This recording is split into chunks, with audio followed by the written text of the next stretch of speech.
Today is November 23rd, 2022. It's a day before Thanksgiving, and I'm thankful today to be able to interview a good friend, but a very well-known and respected jurist for the Kansas appellate courts, Justice Carol Beier, who retired a couple of years ago. We are in the Supreme Court conference room.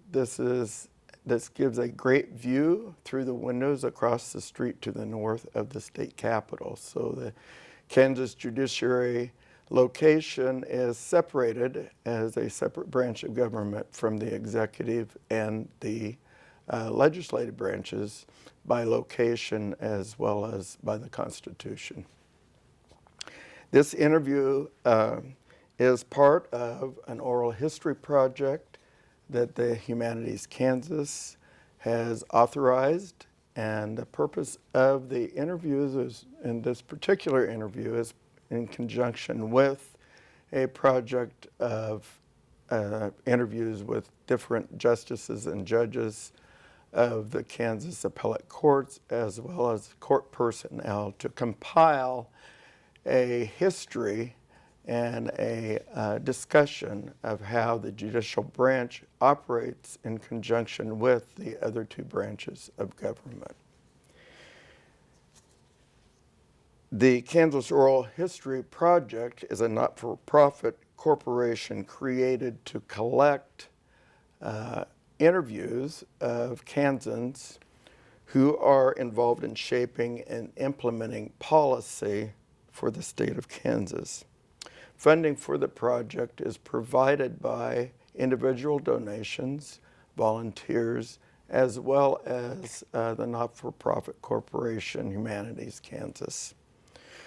The recordings and transcripts of all of these oral histories are available to researchers and educators and the general public by going to the Kansas Historical Society, the Kansas State Library, or you can go online to get to the website ksoralhistory.org, and it's available and free to the public.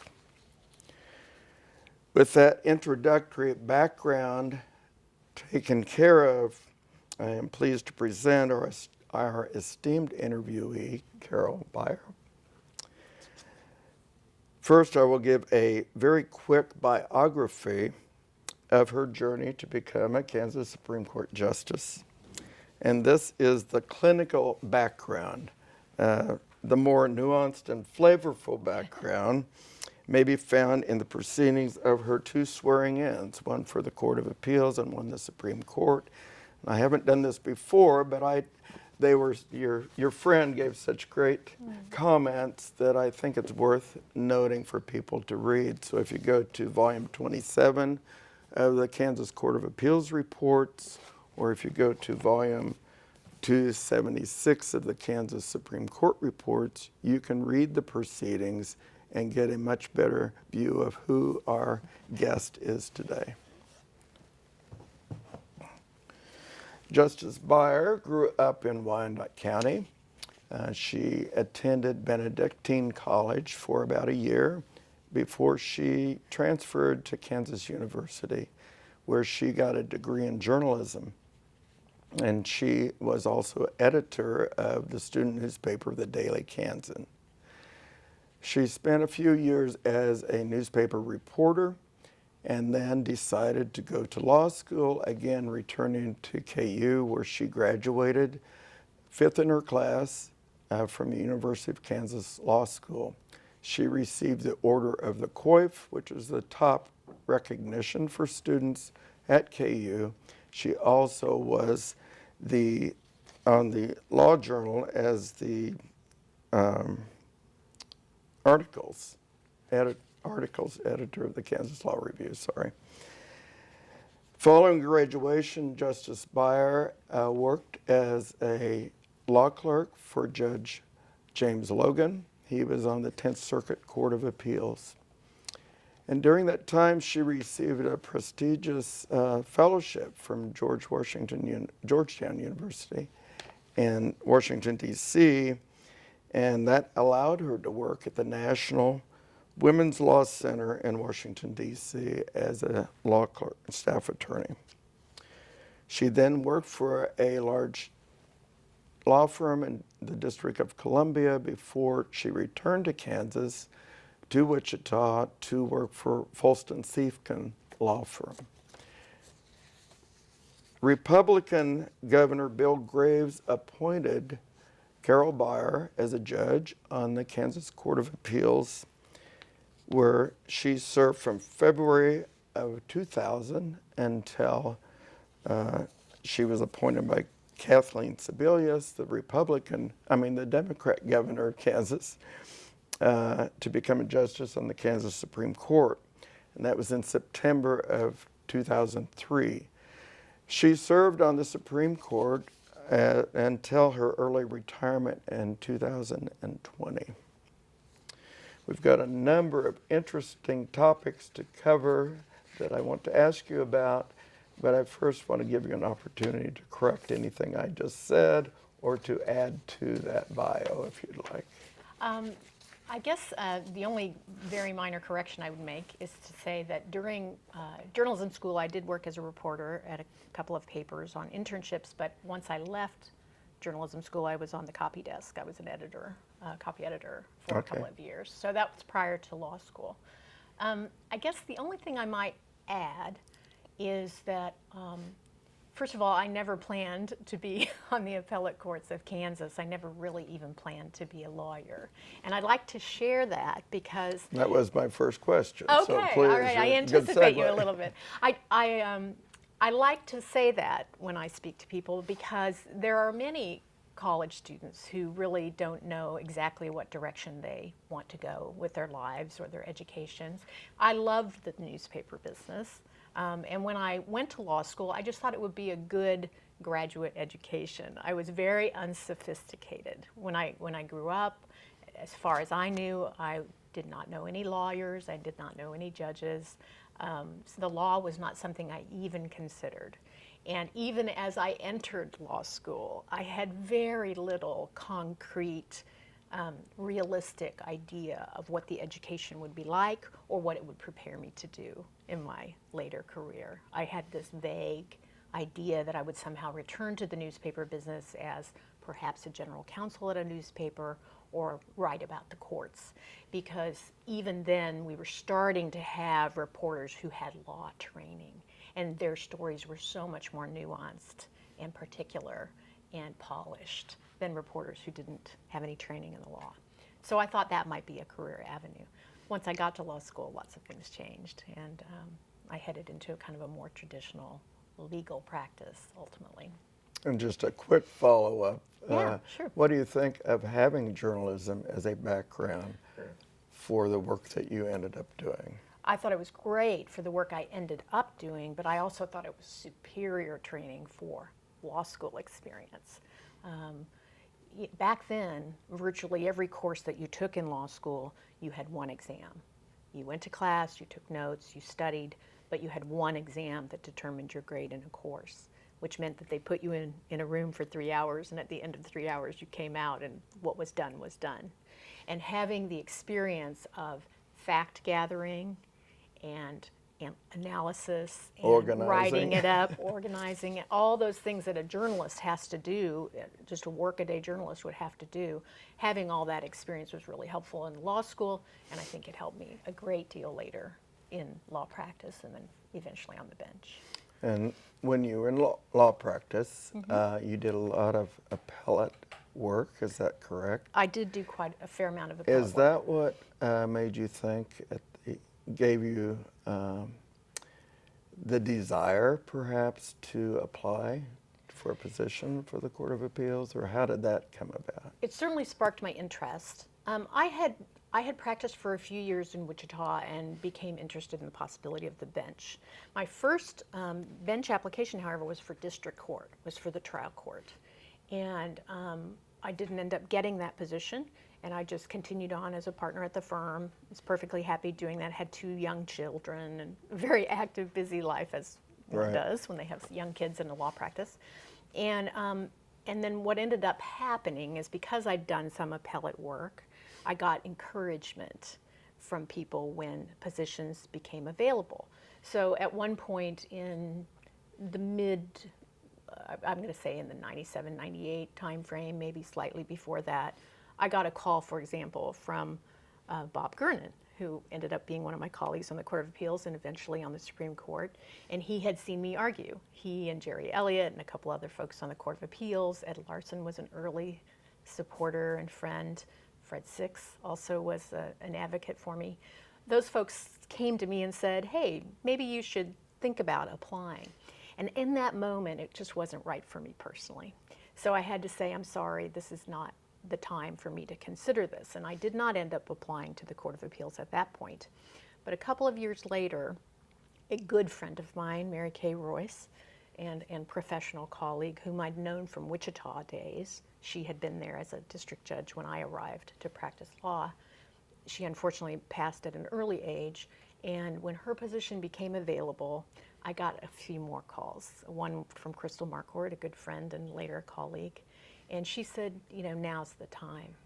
And I actually looked at Kay's career and my career and thought, we have comparable backgrounds, and that made me feel secure in my qualifications for the position. So it was really largely the encouragement of friends and advocates and mentors that led me to apply when I did in '99. And you were selected under a merit selection process, That's right. which has now changed. We'll get into that a little bit later because I want to talk to you about that whole process. I'd love to talk about the merit selection process. But you were selected from a nominating committee of 3, and Governor Graves, the Republican, selected you. That's correct. And I did think it was interesting that later, and 3.5 years later, a Democrat governor selected you from a similar panel of 3. So. Yes, I was glad that you mentioned that. I'm proud of that, but not just for me. I'm proud of the system, and I'd love to discuss merit selection. Exactly. We definitely want to get there. Yeah. I did want, before we do that, you were one of the trailblazers, I would say, of women attorneys and women appellate judges. Can you speak to that a little bit? I'm happy to talk about my early days in the practice and judging. I think we should be clear, I was a beneficiary as well as a participant in the second wave of feminism in the United States. The women did not attend law school in significant numbers before the 70s. At all. They just were absent for the most part. Those very, very early women were the only in their class, or the one of 2 or 3, et cetera. By the time I reached law school, there were larger numbers. It was the female makeup of the class had a significant percentage of folks who had been out in the work world, or possibly even raised a family and then were returning to school.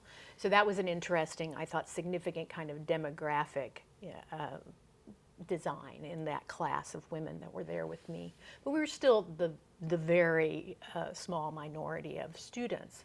That, of course, has changed now. Women make up 50% and more of many law school classes. But in the early days, I would say that although my law school experience was fabulous, as we began to look for work, I would say that it was still very common for many firms to say, well, you'd show up for the interview, they'd let you interview, you show up, and they'd still say, we've never had a woman, they weren't shy about being very hesitant. And then once in the firms, I had, like I think all women of my era, I have a few war stories of I'm sure you must. things that transpired. We weren't always, greeted with open arms, let's just put it that way. So. I know that you have been speaking a lot in the last year around the state. I have.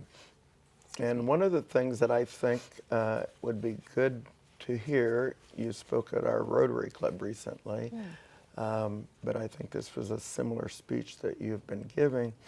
But so many people don't really understand the judicial branch, especially on the appellate level. And you have given a great primer for describing that to people who may not understand how it works. So could you briefly do that? Sure. I'll try to hit the highlights. Yes. You probably don't want the entire rotary It could be a speech. long time.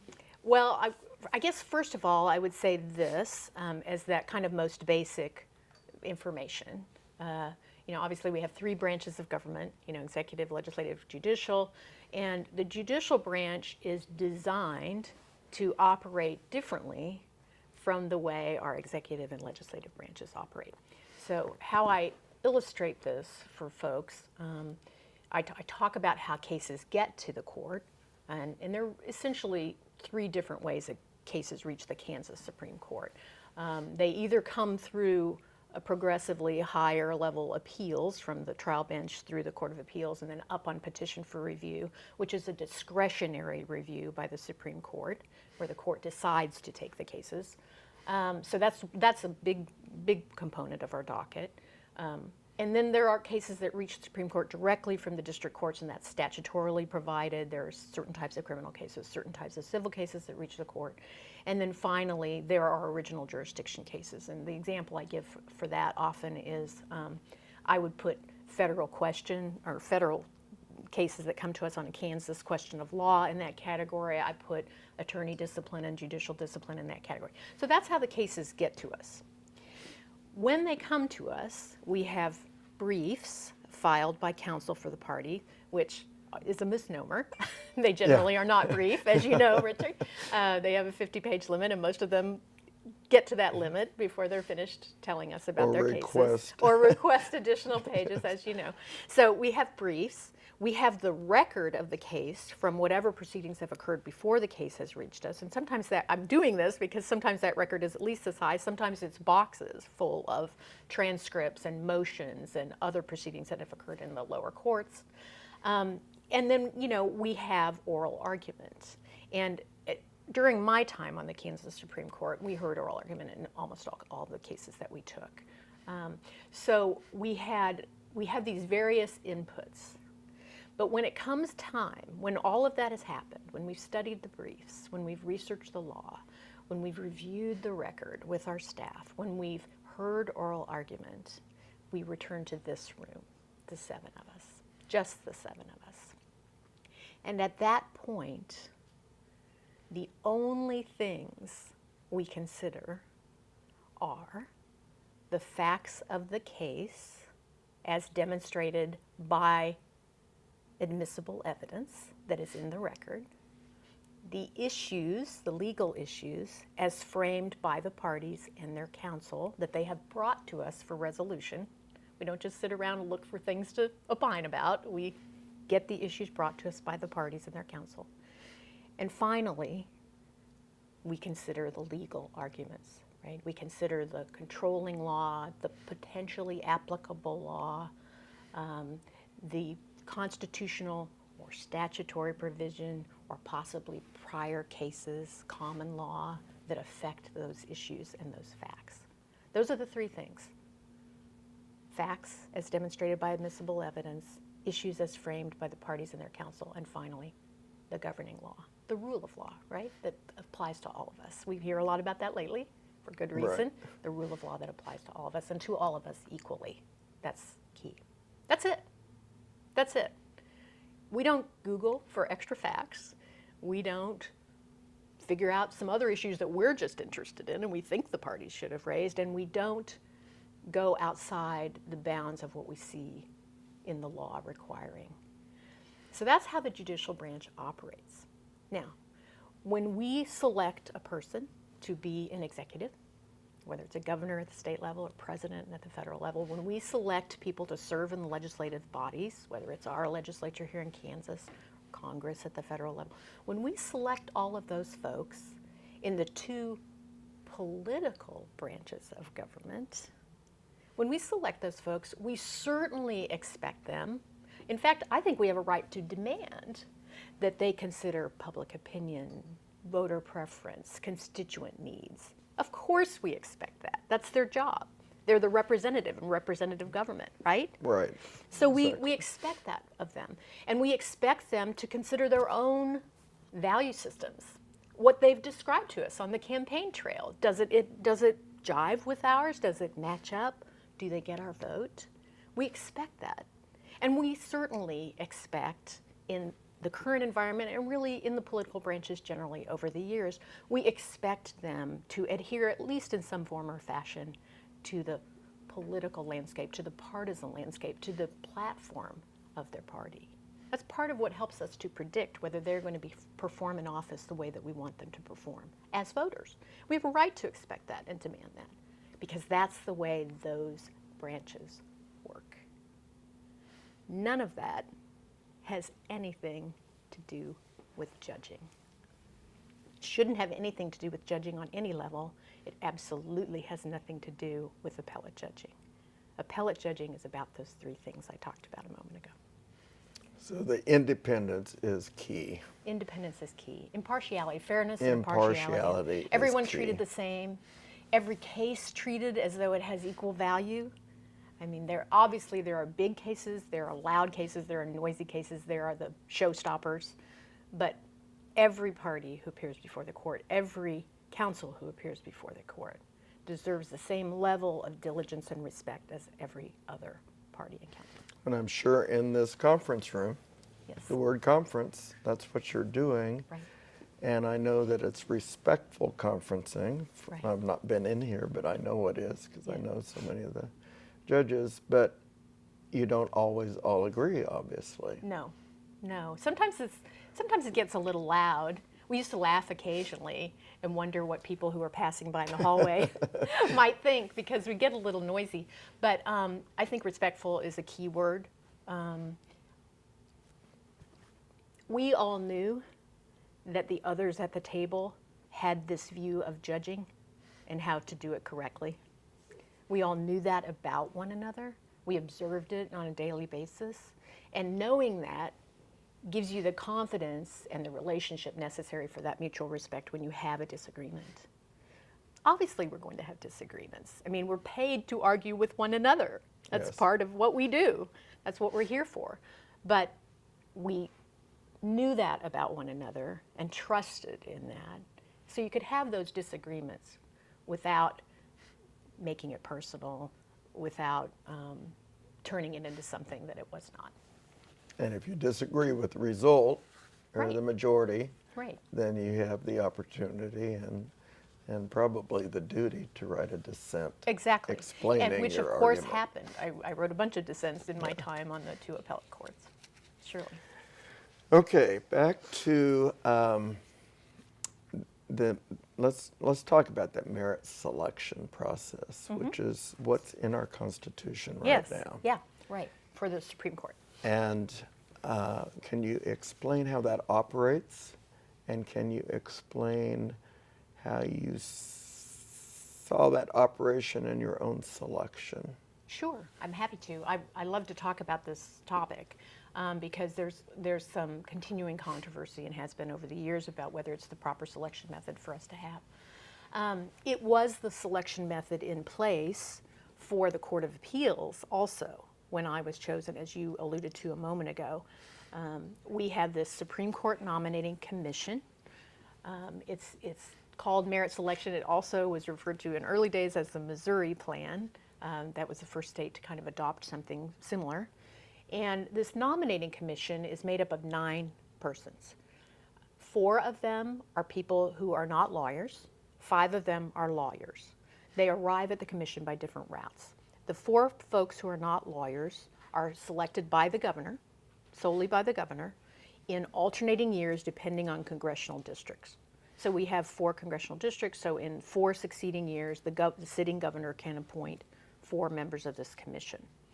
And they serve for 4 years until the next time that particular seat comes up.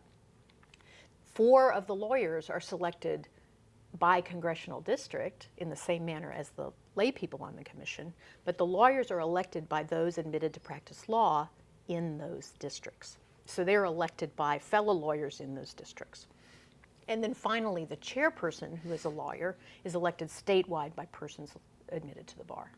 And when I say admitted to the bar, I mean, of course, who have passed the bar exam and are admitted to practice in the state of Kansas. So we have this 9-person commission. Completely, folks arrive. There are some people who are appointed by the governor, which, as I mentioned a moment ago, is a political branch of the government, a member of the political branch of the government. But these 4 folks don't all arrive at one time. A governor doesn't get to get elected and wholly remake the Supreme Court nominating commission. That power is mitigated by that staggered appointment. And then the folks who are elected by the lawyers are not elected on any kind of partisan basis. That goes for the chair as well. They're generally elected because people respect them and think they're good lawyers and will have a good effect on the commission's study of the applicants, et cetera. So anyone who's a lawyer of a certain age in Kansas, admitted to practice, is free to apply for the positions. Those submissions sometimes run in excess of 100 pages. They're not your average job application. They contain a lot of information about the applicants, but those folks on that nominating commission, I know from experience, having been through the process twice, one for the Court of Appeals and once for the Supreme Court, they don't consider themselves confined by the information the applicants choose to share. So, for example, if you've practiced in a particular market, they call other folks who are likely to have known you or seen you in court or experienced your legal skills in some way. So those nominating commission members do yeoman's work researching the candidates, vetting the candidates, et cetera. Our current system provides for them to interview those candidates in public meetings, to discuss those candidates and vote on those candidates in public meetings. So the public has some access to that process. It's fairly transparent at this point. That process happens. They select 3 names, and those 3 names go to the governor for selection, for selection of the person who will actually fill the seat. So that's how the nominating commission works, and that's how the Court of Appeals worked when I was a candidate for the Court of Appeals.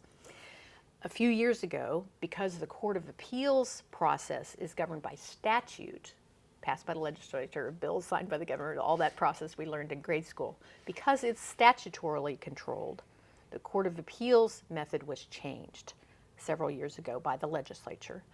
And that process now provides something that I refer to as the federal model light, because it's a gubernatorial appointment. The governor may select the person who's nominated by any method or no method. It's completely their choice. So the governor selects that person on whatever basis that governor decides is important, and then that person must be confirmed by the state senate. That process is very similar to what we know for the federal system, right, and what we've watched on television. That process is similar. The reason I call it light is that the resemblance ends there. Once the person is appointed to the bench, that person must sit periodically for retention elections rather than have an appointment for life, the way that it works in the federal system. But the Supreme Court system is provided for in the Constitution, as you said. And because of that, there's been no constitutional amendment to the Supreme Court system, and it remains the merit selection system that I've described. And there's been talk and there's been attempts to try to change that. There have. Unsuccessfully. So far. So that politically, that creates a lot of conversation on how the selection of the judges. You've described how the attempt is by our Constitution, which was approved by the voters, to try to keep this as nonpartisan of a court as possible versus some of these suggested changes. I know that you were up for retention a number of times. Right, 4 times. And first couple of times that was not of great concern because the voters, 80% of the voters voted to retain the judges. The judges are all quite qualified at that point, and so unless there's something that's amiss, which I've not seen in all the time that I've been here, voters would know about that and could choose not to retain somebody. But it has become, appears to me, much more political as time has gone on to the present, and you have been a target sometimes. I have. in that process. Can you talk about that? Sure. The first couple of times I was on the retention ballot we were still in the sleepy retention days. I was up in the Court of Appeals once, and then when I switched courts, I had to be up again after I'd been on the court for a year. So I was up in 2002 and 2004 both. And as you described, I don't think I even stayed up late on election night. No one was worried.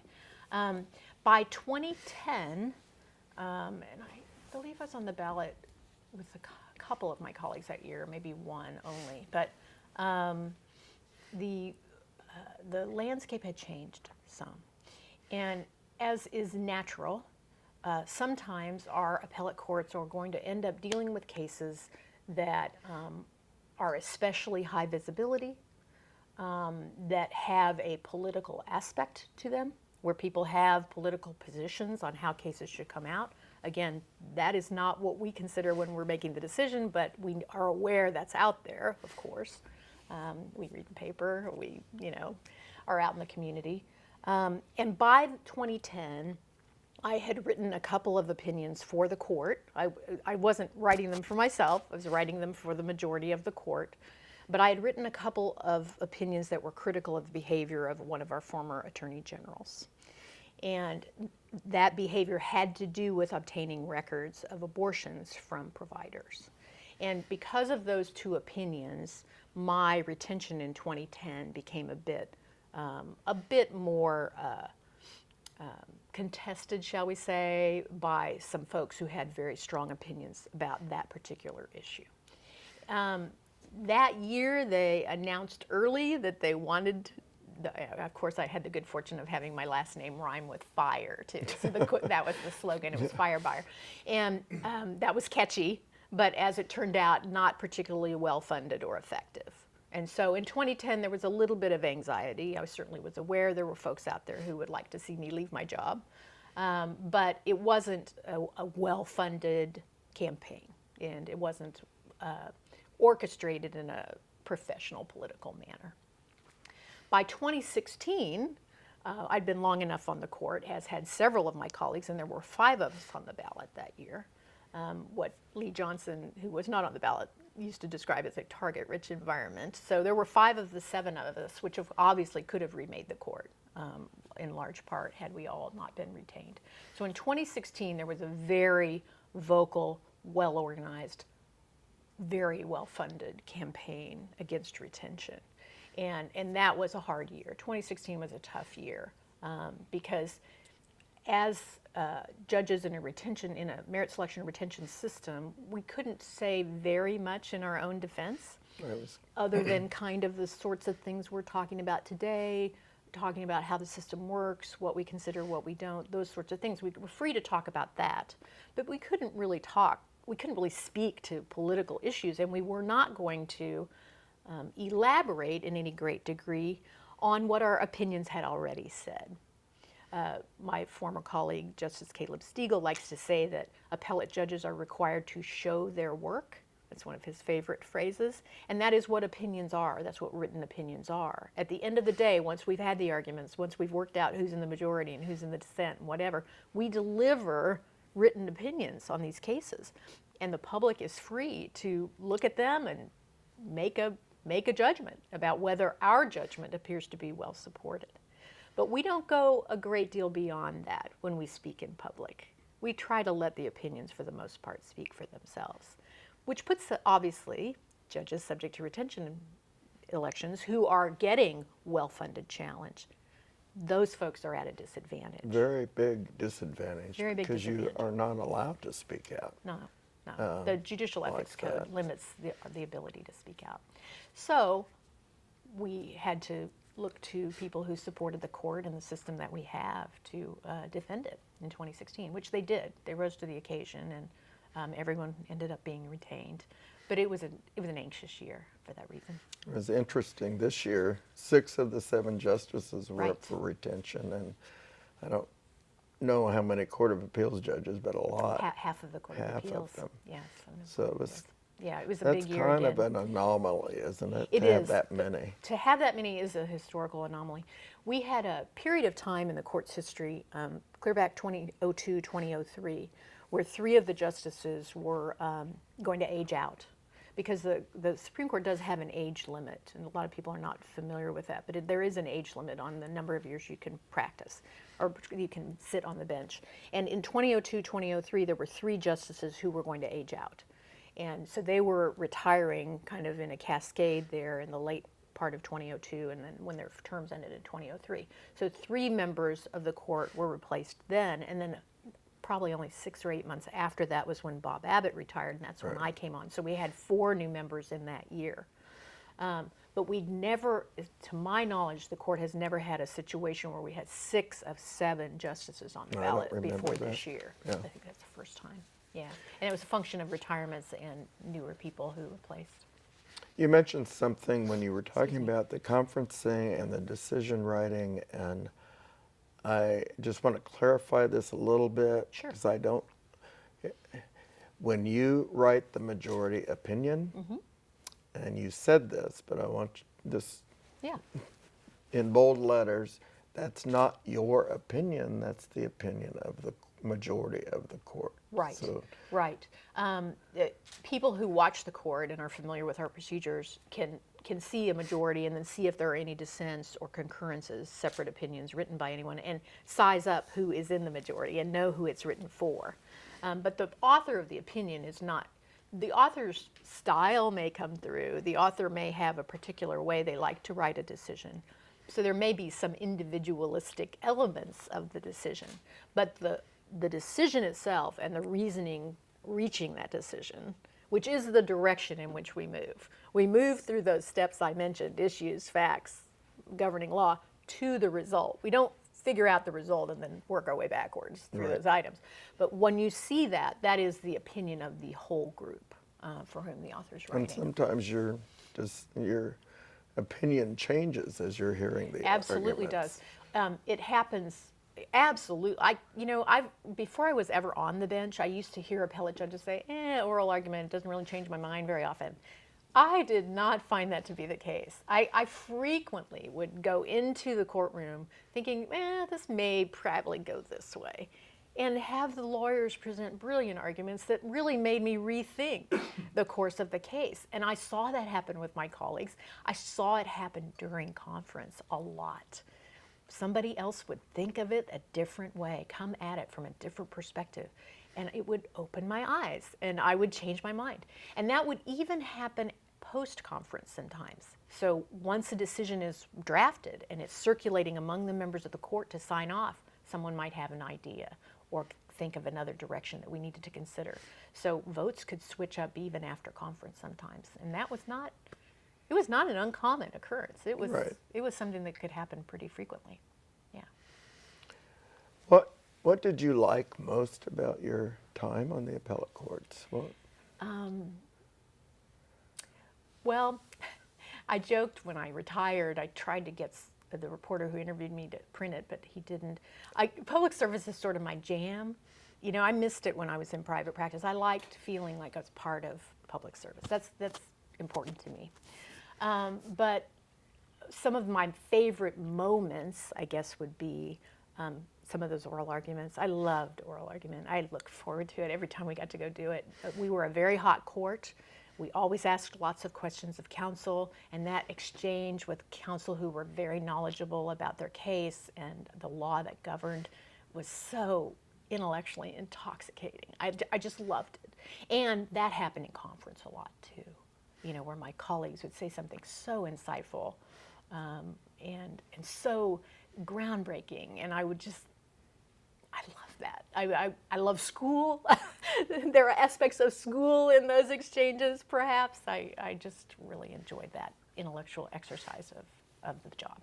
Well, I could tell in oral arguments, I didn't watch a whole lot of them, but when I would watch them, you really were so engaged in whatever they argued. You all were, but you in particular, one of the justices, that you just fired off those questions till you got to not an answer you were necessarily expecting. You were just trying to find the answer. Make sure they answered.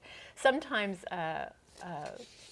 Sometimes I think my journalism training really came in handy during oral argument. I think it because very clearly I'm did. one of those folks who watches the news and goes, follow up, so I like to do that during oral argument. If I didn't think I had gotten a direct response to my question, I would usually ask again or maybe point that out and invite another response. And just point out here also, it made me think about this. The oral arguments are online. Yes. They're live, so the public can follow them. They stream and are archived, so they can Yes, go back and and look they at can go something. back. If later, if someone, for example, during a retention election says, well, I didn't like XYZ about this opinion, not only can they read the opinion, but they can go watch the argument. And they can look at those justices and get a flavor, get a feel for whether they appear to have arrived with their minds made up, depending on something other than the arguments presented, or appear to be, as you say, kind of engaged in having this intellectual exchange and trying to tease out what the right result should be. And obviously, if all the arguments are available online at the time, the public is always can always go into the courtroom and Absolutely. watch live the oral arguments. Yeah. You've never had an argument, have you, that's been closed?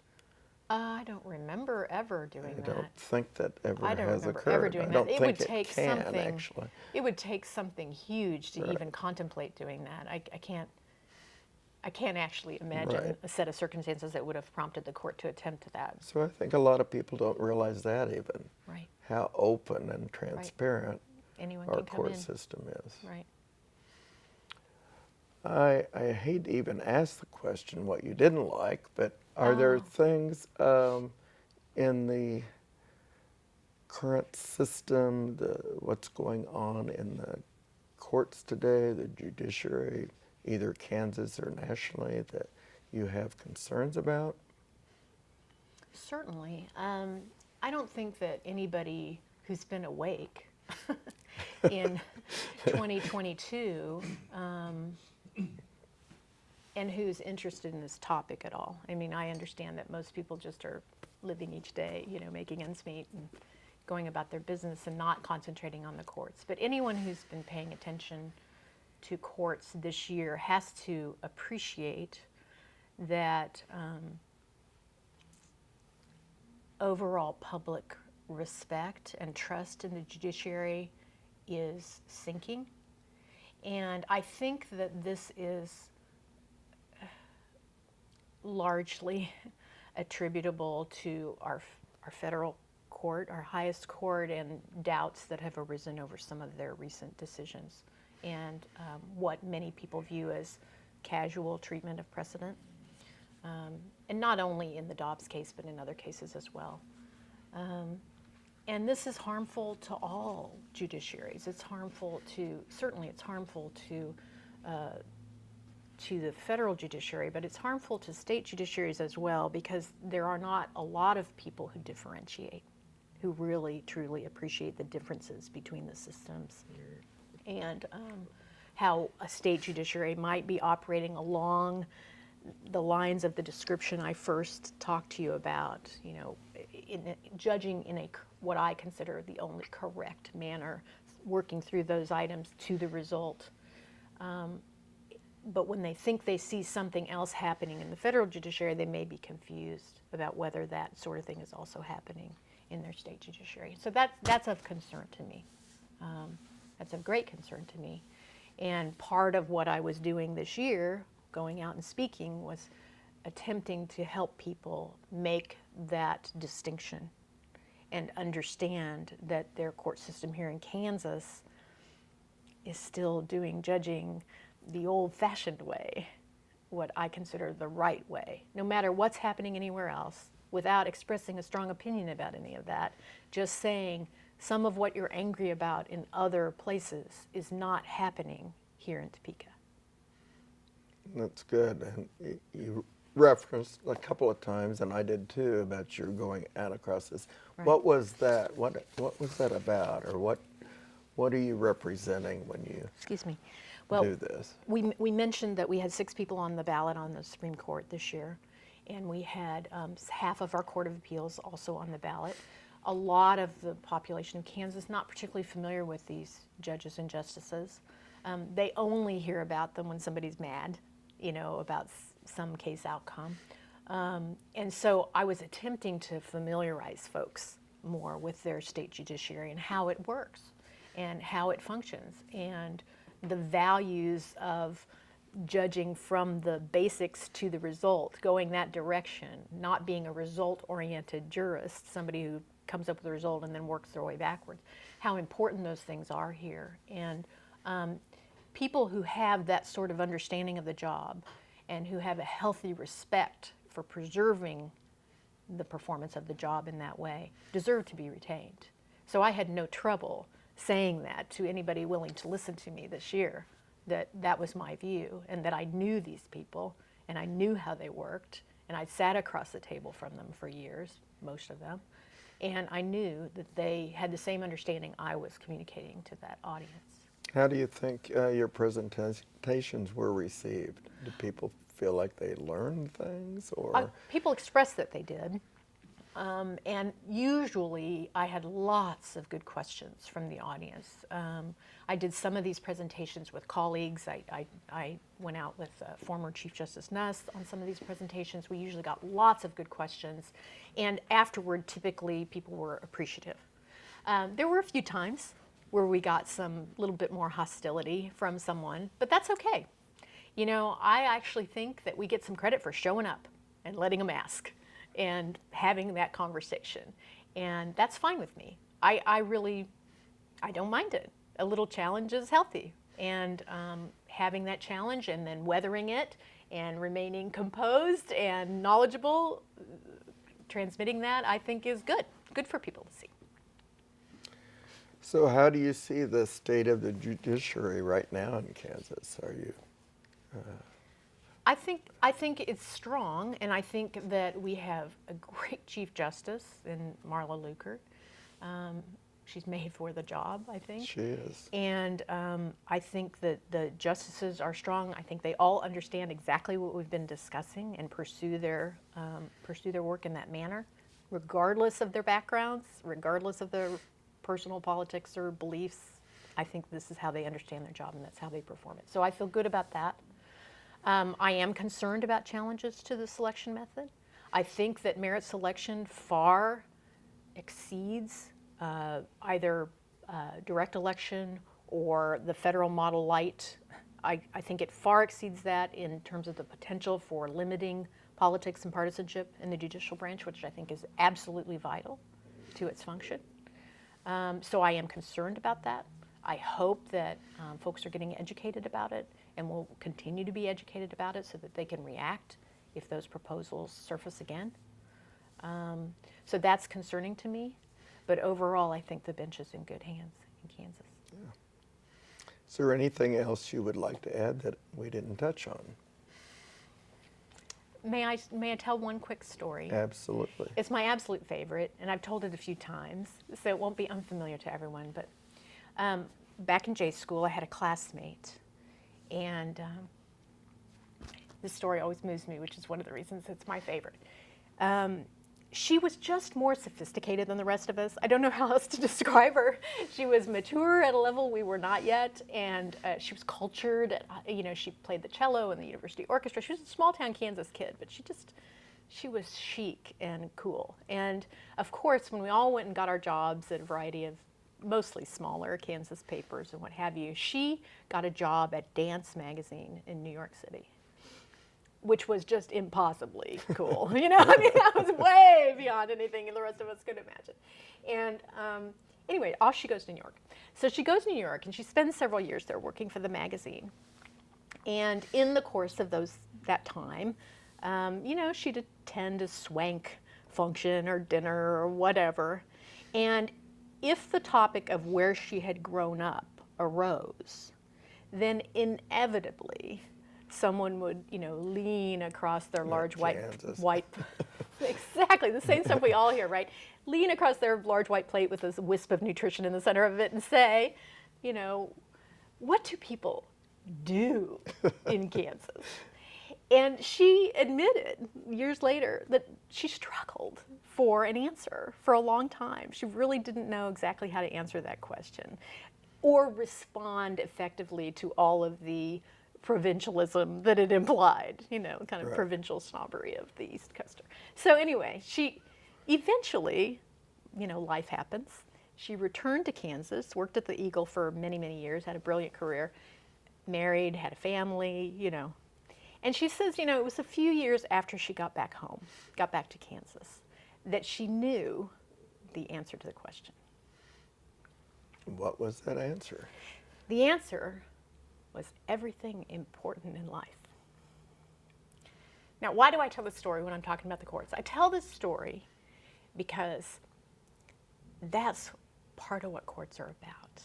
I mean, we all know that's the answer to that question. Once we think about it, first 2 seconds, we say, of course, the answer is everything important in life. We start and raise our families. We launch businesses and grow them.